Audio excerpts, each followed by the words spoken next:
You want to Um, go ahead and get started, Robert? we can go ahead and get started. Let me do this. Well, Khadijah, I'll just say this. Good morning, everyone. I know everyone out in the virtual audience this morning. It's raining outside in Albuquerque, and it might be snowy in some places. So I hope everyone's staying warm, staying dry, all those good things. But welcome to Impacting Coffee. Impacting Coffee is a welcome and inviting conversation for the nonprofit community to get together and talk about nonprofit issues, community issues, you name it. I might be joined here by my cat. She might want to jump on my lap here in a second, so just watch out for that. But today we have a very special guest. I'll get to Khadijah here in just a second. But like I said, Impacting Coffee is a welcoming space for nonprofit organizations. We've been around for over 7 years now, so that's just insane. And I know we're here in the virtual space. I know like we'd love to think about like times when we can meet in person. So hopefully that's something that's on the horizon sometime soon. Some community announcements. So Impacting Coffee is looking for some volunteers to help us out with our planning team. You're welcome to email us at impactingcoffee@gmail.com. I'll leave that in the chat today. Come on, there we go. Email.com. And we also have a Next Gen Award, and it's a small grant. It's a $2,500 award for youth under the age of 25, working on projects for nonprofit organizations. So Khadijah, if you know anyone that would be interested in like a small little award like that for a small project, let us know. You can email me at the email there below, and we can something like that. Impacting Coffee is volunteer led. We try to do this on the first and third Tuesdays of the month. We used to be housed over at the Albuquerque Community Foundation a long time ago before the pandemic. That feels like 10 years ago, but it's not. It was only 3 years ago this month. Yeah, when I turned 40, actually. On this date, it is actually my birthday too. So but what was I gonna say? Oh, I can't remember. Oh no. I'll think of it. We were just thinking about how long we've been in existence, where we initially started, and that someday we'll be in person again. Someday we'll be in person again. Oh, that's right. And on typically when we do Impacting Coffees, we do Gratitude Tuesday. And so today I'm actually really grateful that it is raining, because we need the moisture. Obviously, we live in the desert, and I know other parts of this region are in mega drought. So I'm really glad for the small little weather offering this morning. And so I'll ask folks as they come in the room today, if they introduce themselves, they can say their name, their organization, their pronouns, and anything that they're grateful for this morning. Jermaine, is there anything you're especially grateful for this morning or today? Absolutely. I am grateful for the moisture. I'm having the opportunity of working more now with local farmers, and I know how important rain is, especially when it comes to good veggies. And then I'm celebrating you early for your 40th birthday. Congratulations. Oh, thank you. I'm 43 today. Doesn't matter, 40. Okay. I turned 40 in the past, like when we shut down. I was like, wow, okay, this is fascinating. So yeah, so I've been living my most favorite life in the pandemic. Yeah. So Well, happy birthday. yeah, thank you, I appreciate that. And without further ado, I think it's great that we're gonna pass it to Khadijah. I'm just gonna unpin myself. And Khadijah, thank you so much for joining us on this Tuesday morning, on actually the first day of spring, technically too, in March in 2023. So yeah, please introduce yourself, and please share if there's anything that you're really grateful for this morning too. Good morning, everyone, and thanks for having me. This is my second appearance with Impacting Coffee. And Robert, if you remember before pandemic around 2019, I was invited, and that's when I met Belle McMillan, who so graciously gave me 200 backpacks for an event I was doing. Well, my name is Khadijah Bottom, and I'm the founder and executive director of Vizionz-Sankofa. Vizionz-Sankofa stands for, which I created along with my son, seeing into the future while going back to our roots. to get the knowledge to move forward. So when I initially created Vizionz-Sankofa, I was working for the state, and they wasn't too receptive to African immigrants and refugees. So I decided that I would go create a space that addressed their needs and help acclimate them to their new surrounding.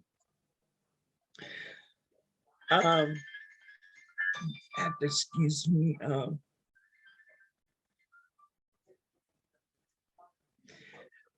So, excuse me, guys. I have all the phones from the office forwarded to me.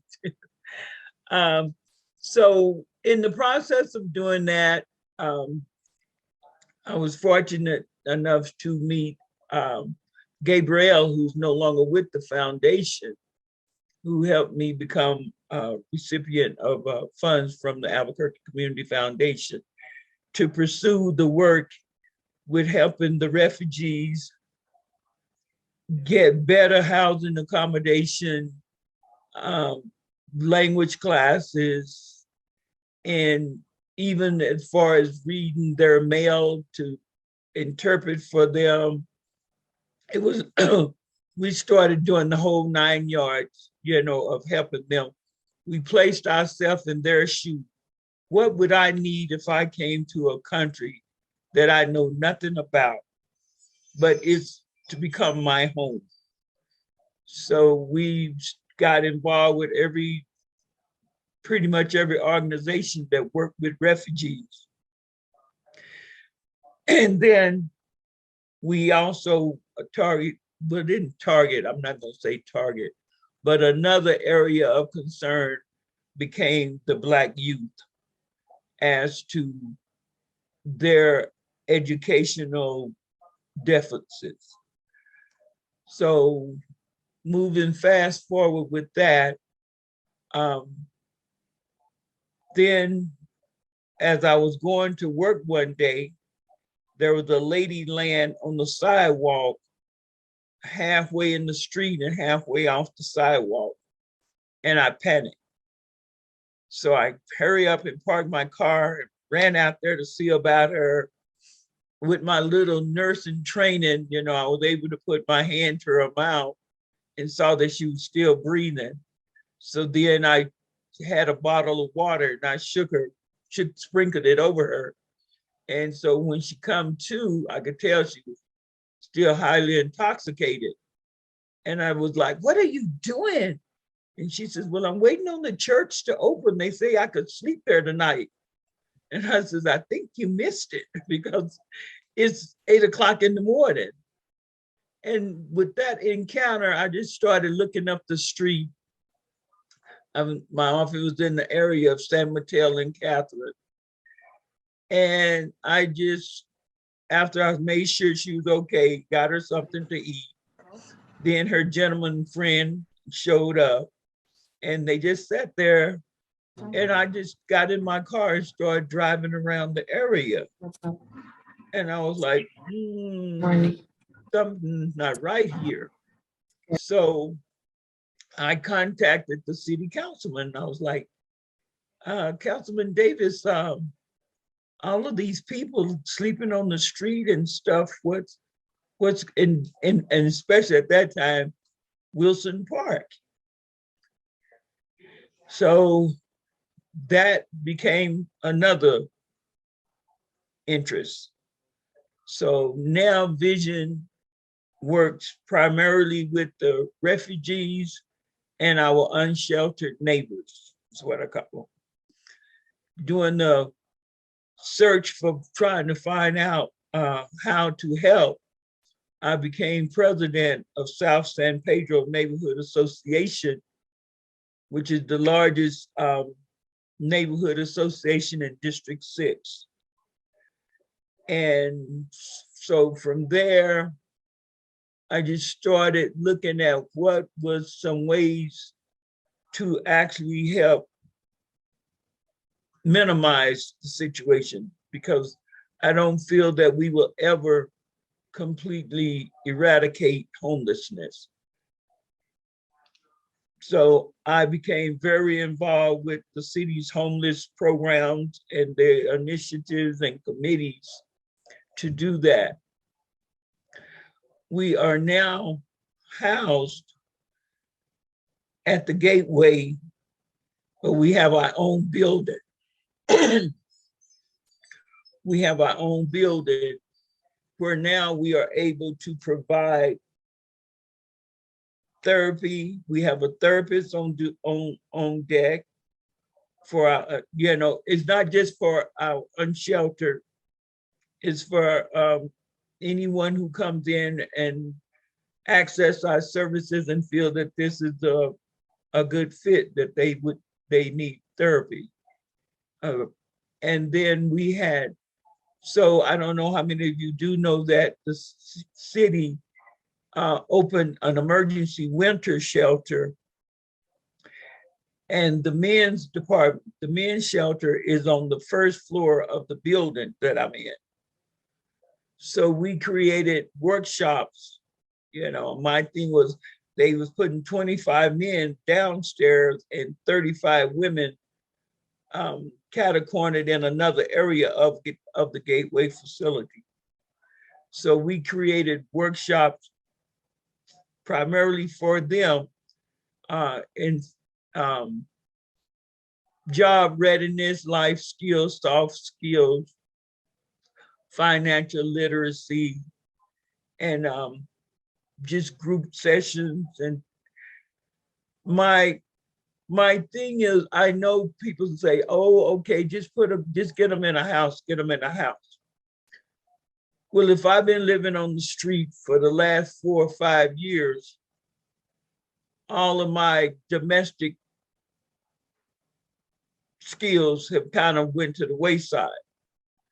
So we were concerned that by returning them just to getting them a place without some kind of programming, that we'd be back at square one. So that was my contribution to the creating of the emergency winter shelter. Now we're at the table with the city to do the services for their engagement center. As you may or may not know, April the 22nd is the date that the Gateway is supposed to open to house 50 women. So we are going to be very involved with the services that's going to be provided to the 50 women. As one of the main things I wanted, that I'm looking towards doing, is providing them with a ladies' day where we would be able to do their hair, have like not a spa day because they limited with their water supply over there, but to make them feel that they are somebody. I always remember from a book I read years ago, there was a phrase said, "Been down so long, bottom look like up." And that's my feeling for some of the unsheltered. And my take is to not give them a handout, but give them a hand up, and to be able to help them regroup and return back into society and have to the best of their abilities.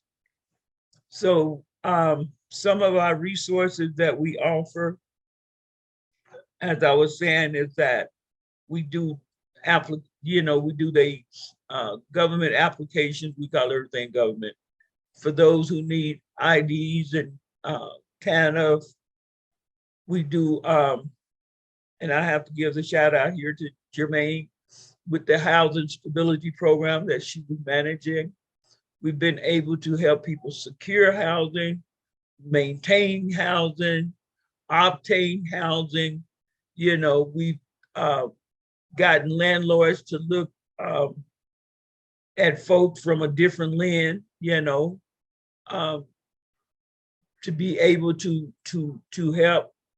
help them. As I said, we just an all around social service organization.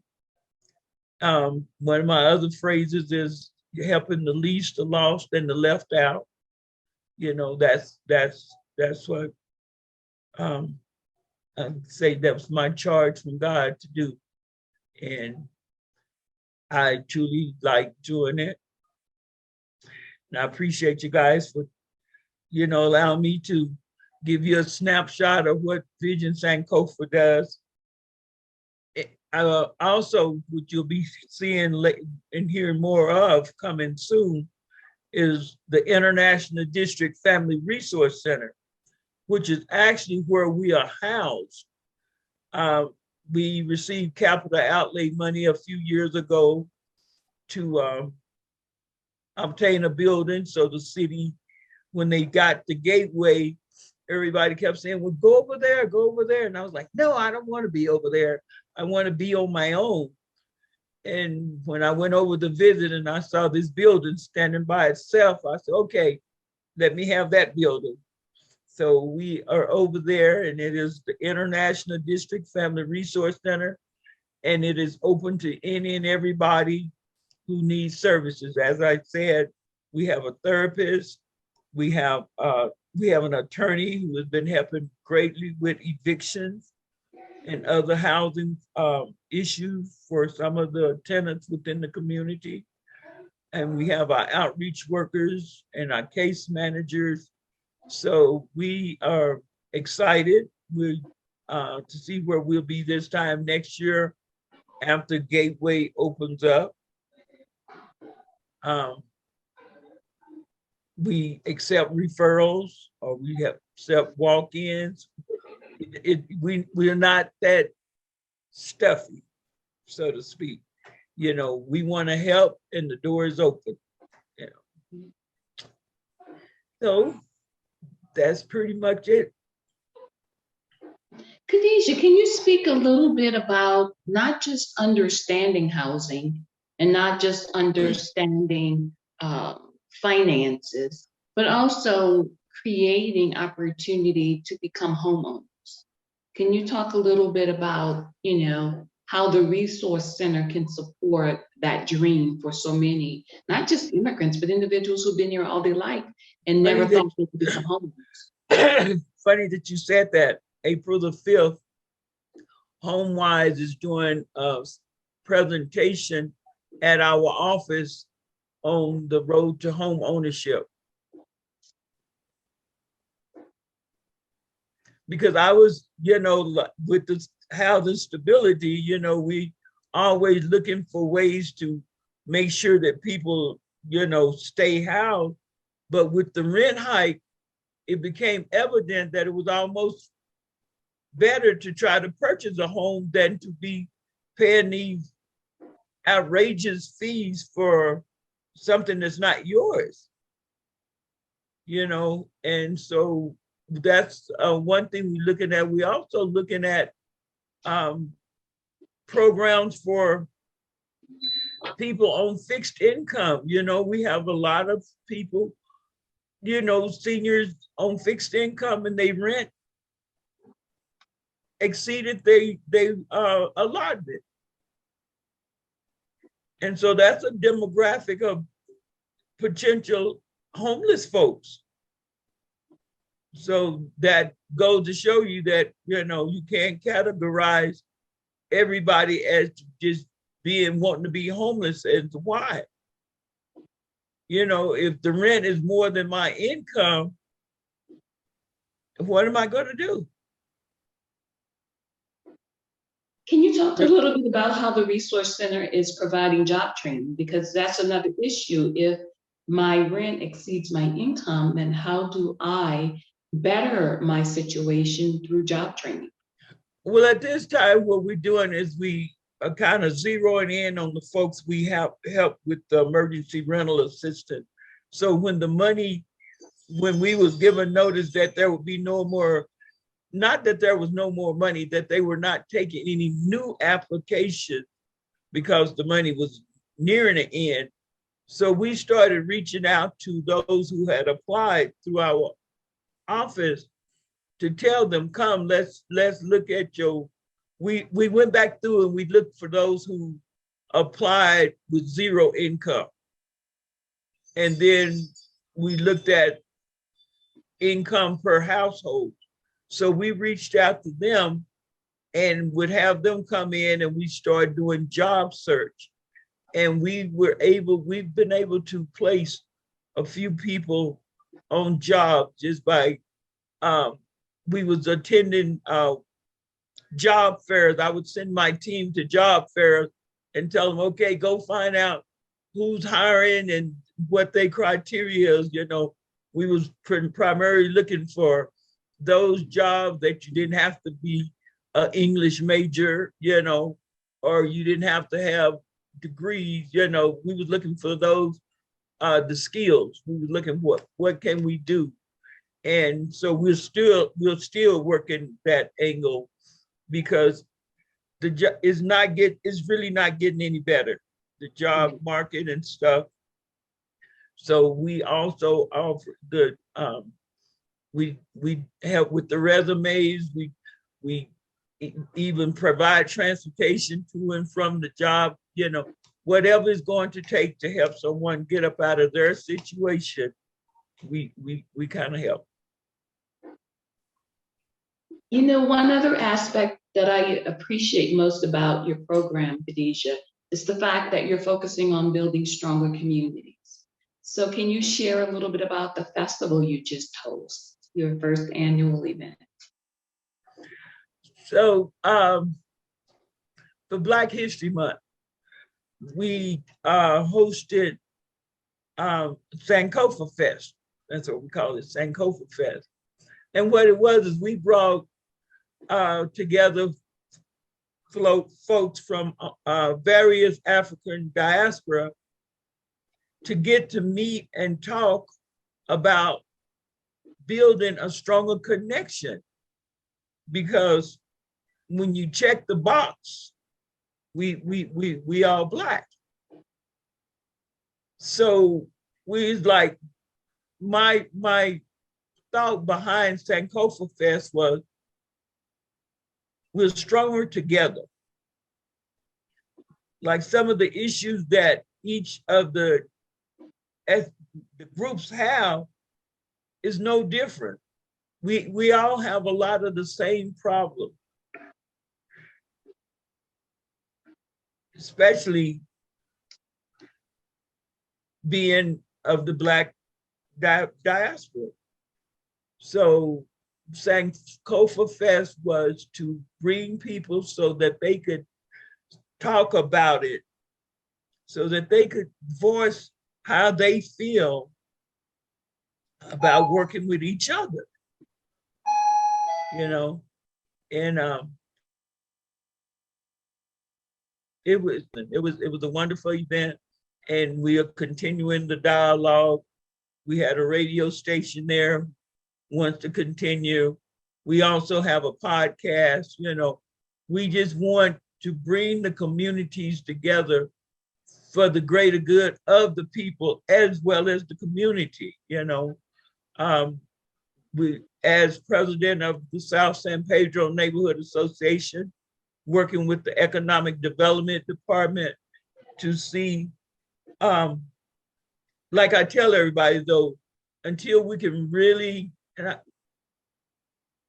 turn the tides on our unsheltered issue, trying to bring in businesses while businesses is leaving don't make too much good sense. It seems, you know, we have to deal with the root cause of why businesses are leaving our area. So that is that's on the agenda. But that's what Vizionz-Sankofa does while inside the International District Family Resource Center. We have a computer lab. We have classroom spaces. We're hoping to bring on a ESL person, because if you can't speak the language, how are you going to understand what's being told or what you even have access to? So true. Any questions for Khadijah? I'm loving this program. It's so needed, and she's bridging a lot of gaps.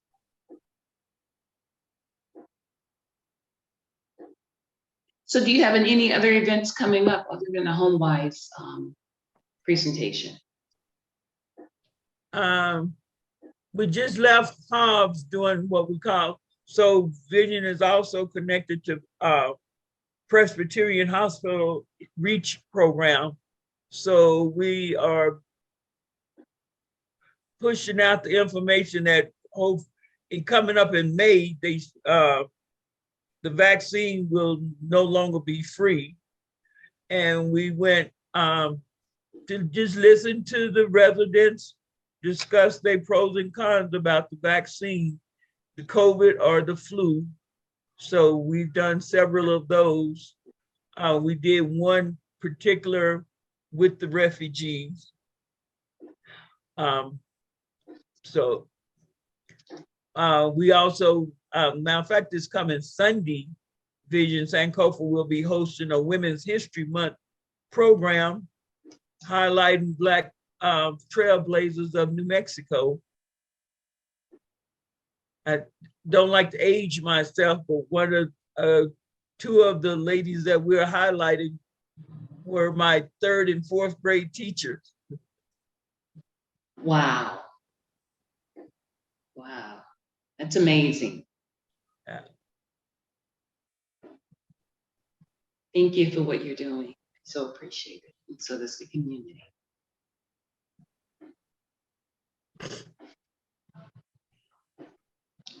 All right, Robert, just one more question. Khadijah, can you put in the chat your email address and once again, a phone number for referrals or to either reach you to ask questions?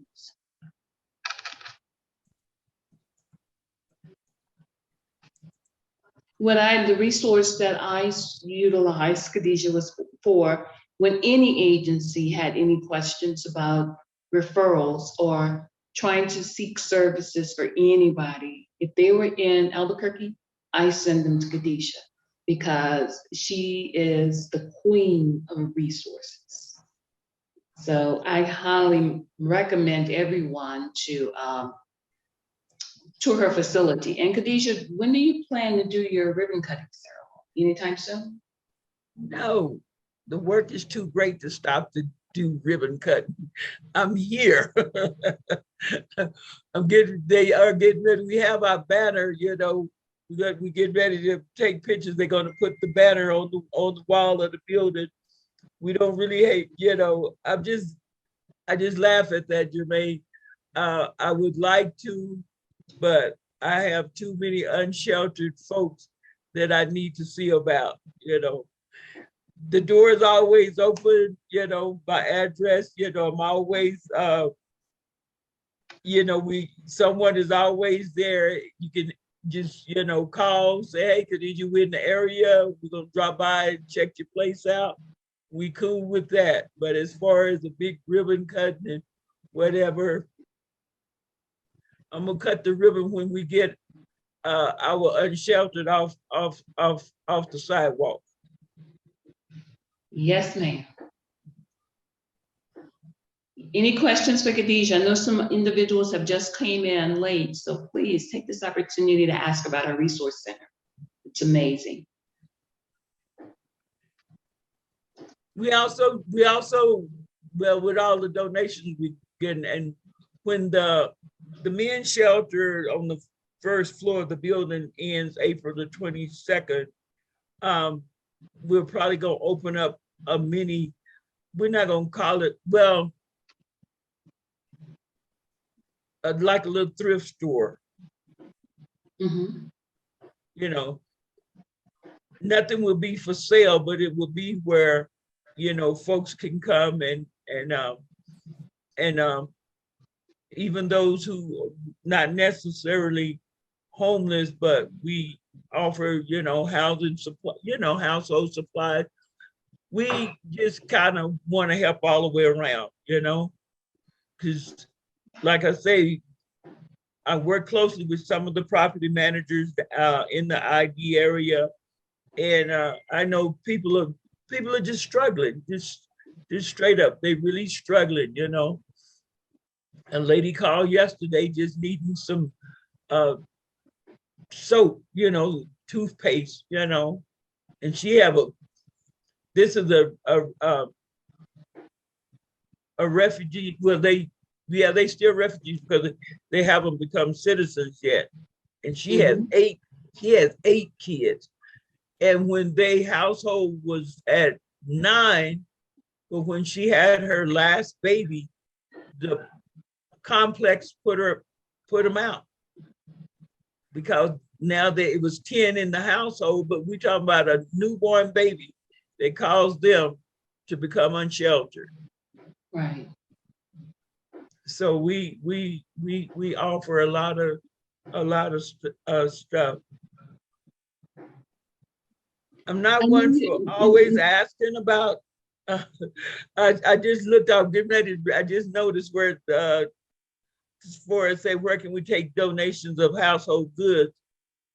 5400 Gibson Boulevard, Building 11, first floor. No, second floor. That's why I just lost the donation. They took it over and they took it to the shelter. And so I started tracking it down because I got the email. We delivered it to you. I said, I know where it went to.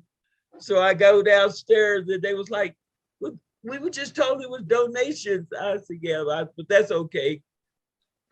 It was for the shelter anyway, Right. But yeah, just call. Just all you have to do is just call and say, hey, we're coming by. We want to drop off something for you. We open for any, we open, Khadijah, one quick question. Are you planning on doing a clothing drive, especially for individuals who are job hunting? Because I can drop a lot of stuff off. Yep. That's why we're going to wait a little closer to, I know that they're moving from downstairs because I would need that space. But yes, we are, we want work clothing. We want, we want interview clothing. We need everyday clothing. I also work closely with ACS, Albuquerque Community Safety. And we just in the process as of today, moving a family of 6 into the wellness center. And the smallest is a 2 and a 3 and a 4-year-old. And the family has absolutely nothing. So that's where Robert giving my direction. But once you come through the Valencia entrance, you're gonna see it. Hopefully by the time you guys decide to come, the banner will be on the wall. Right now, my identifying, the identifier to it is you're gonna see the porta potties and the portable showers attached to the side of the building.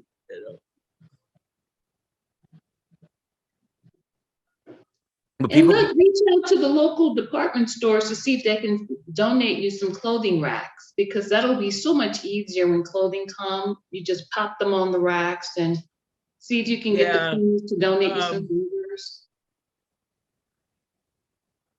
I'm glad you said that. I should have been over there before Walmart shut down. But they didn't just close down. They just they dispersed their stuff to their other stores. But yeah, we want to,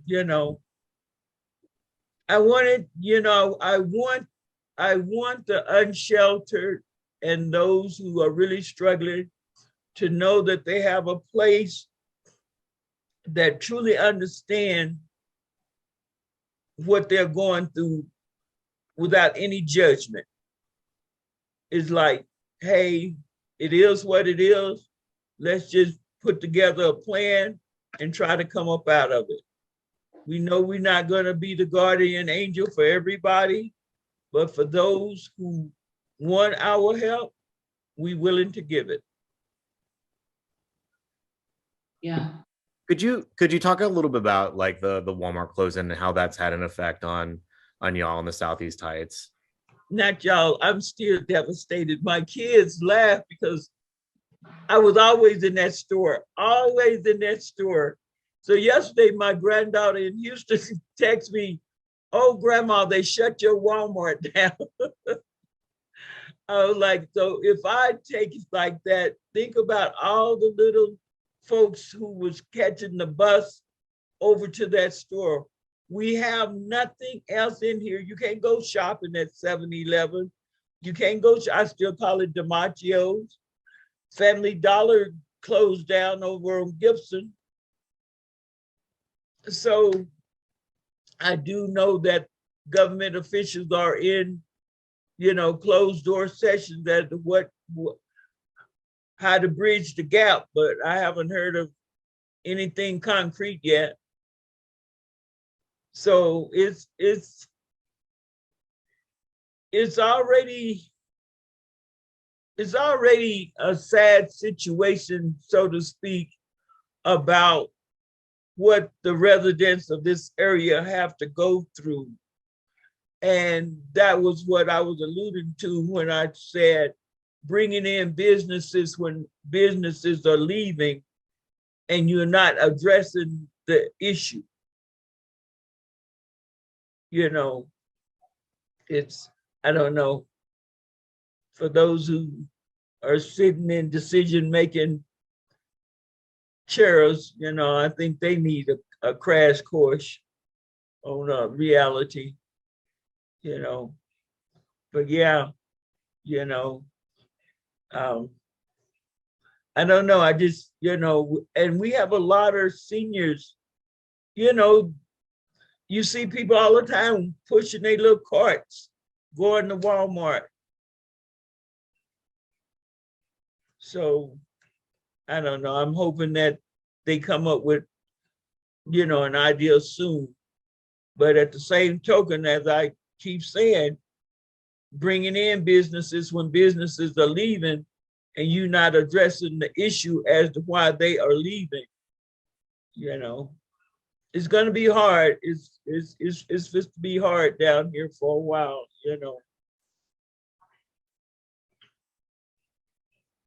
You talked about your grandkids. You live in the International District in the Southeast Heights, but I know because I know now I know your son, and like talk about that, because like that's the thing. I think when we talk about like people who leave our neighborhoods, right? Like I live down here in Wells Park, and there are a lot of folks who are aging in place here, and their kids have gone off either out of state or out of the city or anything like that. And then it's one of those places where Wells Park used to be one of those places where it was really poor, and there was a lot of gang violence and a lot of drugging, and people left. And so we had the same kind of conditions, it's different now, like 20, 30 years later. But talk about that. Talk about like what your kids are talking about in terms of like what they'd love to see, just like kind of what you're talking about, what you'd like to see too. Like, what are some of those changes that you wish you could have? What I would like to see is the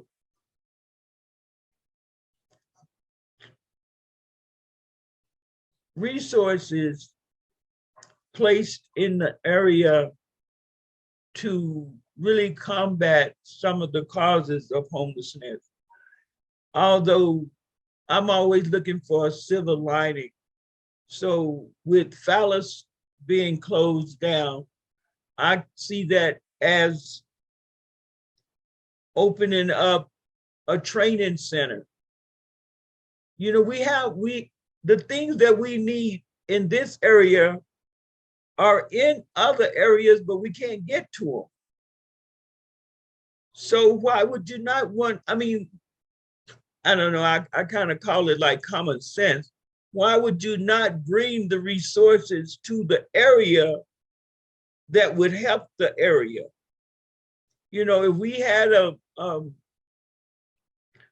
training center, which I know we, a couple of my associates are working on trying to bring training to the area,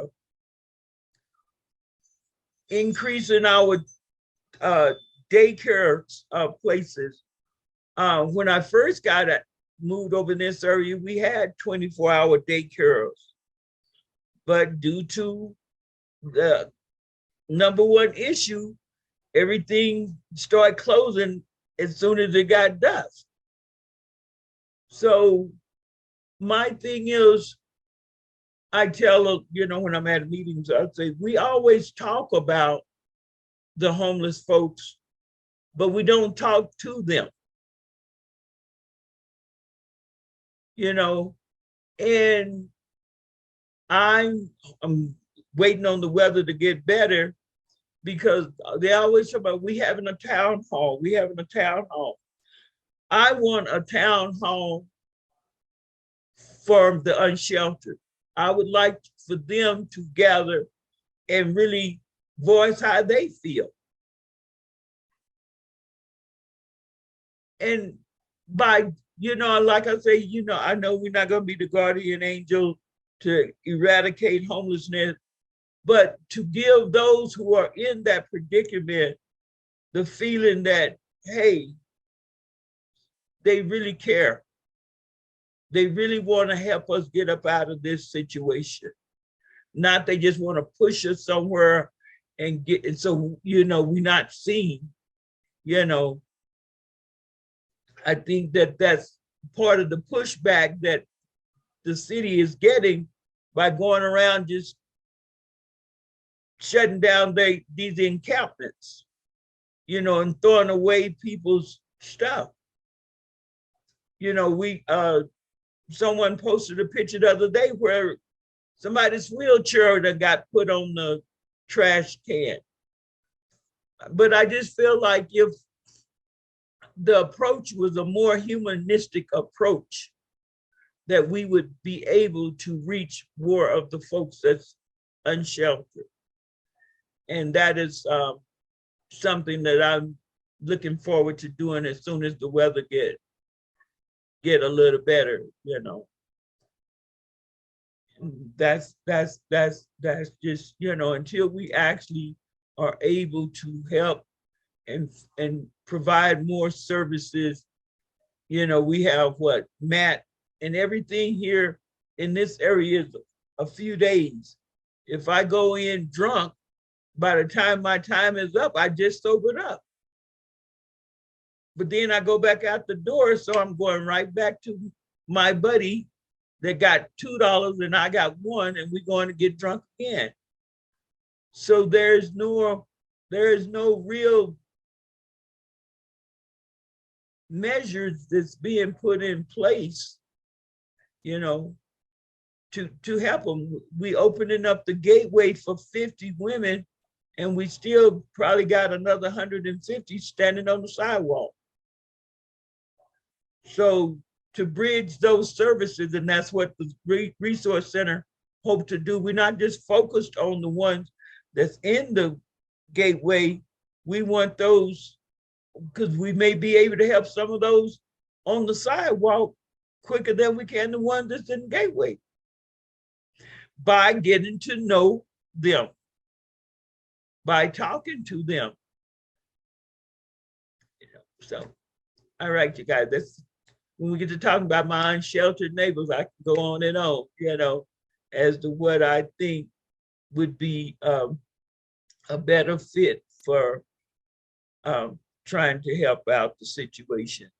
You know, I want the neighborhood to go back to where I see a lot of people walking their dogs, but then they made their own little dog trail. They don't get to go, they don't go hang out in the park anymore. I mean, we need to go back to making our area a vibrant area for those who live here, for those who want to come in. We want our businesses, back in the area. I mean, I don't get it. I don't get it. Well, I think you said the key thing, which is I wish we could actually have conversations with those who are unhoused and actually lift up what they need versus what we tell them to do. And I used to work in homeless services like over a decade ago, and I feel like it's the same conversation we're having today that I was in like 12 years ago too. And it's hard because it cycles through. But you're right. You're absolutely right. If we could actually get to know what it is they need. And, I always talk about like getting to know their names. Like people often talk about, folks have like, they came from places, like they came from a family. They came from a neighborhood somewhere with a family. They used to have a past life before whatever this life is that they've been led to here out in the street. And I think we oftentimes forget that. And I know I used to hear folks would say things like, I never get eye contact no more. And that's hard, right? They don't get acknowledged. Yeah. It's like they're human beings, right? Like they're, it's rough out there. It's rough. Bottom line, they human being. They did not wake up and says, oh, I guess my life career will be being homeless. Something happened, and think about the kids, you guys. Think about the kids who's going to school in the same clothes and haven't had a bath. How much learning are they going to obtain? Yeah.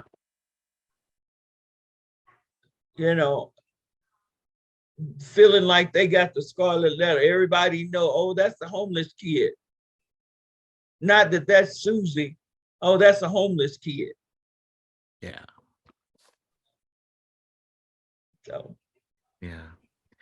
Khadijah, with that last thought, I know we have 10 minutes left, but and you mentioned some things that you've been engaging in, and I just dropped the Black Women Trailblazers event that's happening this Sunday. But is there anything that our community can do for you today?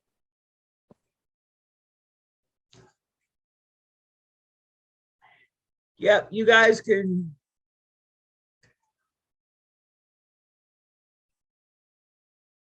We need, what do we need? We want donations, you guys, but understand what I'm getting ready to say here.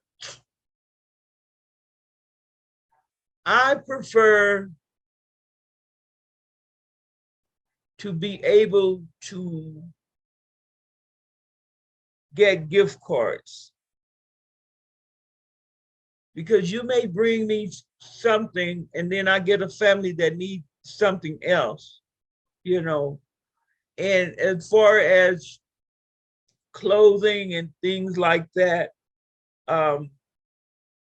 until next month, till we actually, get our little shop going. But when that's just like the family that we putting in the wellness, the babies don't even have shoes, and if we say, oh, we need this and we need that, then if it's not it may not be the size that we need for the family we dealing with right then. So we would just like gift cards and donations so we can really do what we need to get done. I would like to go take 3 of the, the women from the shelter just to go get their hair done. You have to bring them back. You have to bring them back to feeling like a person, for them to reach inside and pull out their self-worth in order to get them on the road to trying to, was that old movie that Bill Cosby and Sidney Poitier was in, let's do it again. So we got to get them to the point where we can do it again. Life goes on, you know, and so they still have more living to do. But they've been down so long, bottom look like up. So in a delicate but not, you know, not in the manner where, oh my God, you know, we need to help them. No, I'm here to help you help yourself.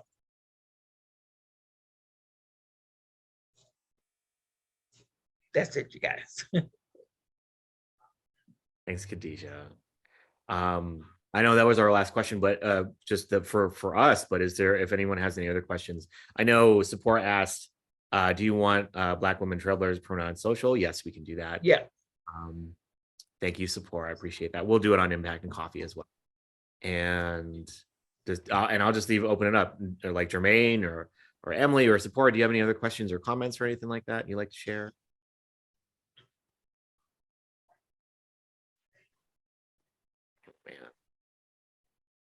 I'll just say this, Khadijah, it is always great to see you. And thank you so much for sharing your story, the work that you're doing, you know, the vision for our community that we desperately need. And I know you're in it every single day. So I really appreciate you. And I know we all do. We'll make this recording available within a couple of days or so. I'll make sure to forward that to you off very soon. And we just really deeply appreciate all the work you're doing, being here this morning. And for folks in the audience too, thanks for jumping in, jumping out. I really appreciate the folks that were here this morning. Big thanks to Jermaine and Denise for supporting Impact and Coffee, doing it all volunteer. I really appreciate y'all. We will be back in April. I believe our next Impact and Coffee Day will be April 4th. April 4th. Okay, April 4th at 9 a.m. over Zoom. And I don't remember who our person is, but we'll make sure to let folks know who that is. I think, isn't it Bev? No, It's Brian. That's what I thought. It's Brian. Okay. Okay. So we'll be joined by Brian Colon on April 4th. Be here for that. I know everyone knows Brian. So, right. But yeah, we'll be back on April 4th. We'll let everyone know through email and through Facebook. And if you have any questions, I know Khadijah dropped her contact information in. Let me put my email in the chat right quick. Yes, please. And yeah, like glad to give donations of like gift cards. I hear you. Like it's, you know, sometimes you just want to take out to go get your hair done. Like that's important stuff, you know, important stuff to get done just to feel human again. It's like, it's good care and all that good stuff. So got that in the chat, Khadijah. Thank you so much. Big round of applause for you. And I will see you tomorrow, but we will see you next time. All right. I'd just like to say thank you everybody for taking time to come and hear me talk about Vizionz-Sankofa and the International District Family Resource Center. You're welcome to come by anytime. Our office hours is 9 to 3, but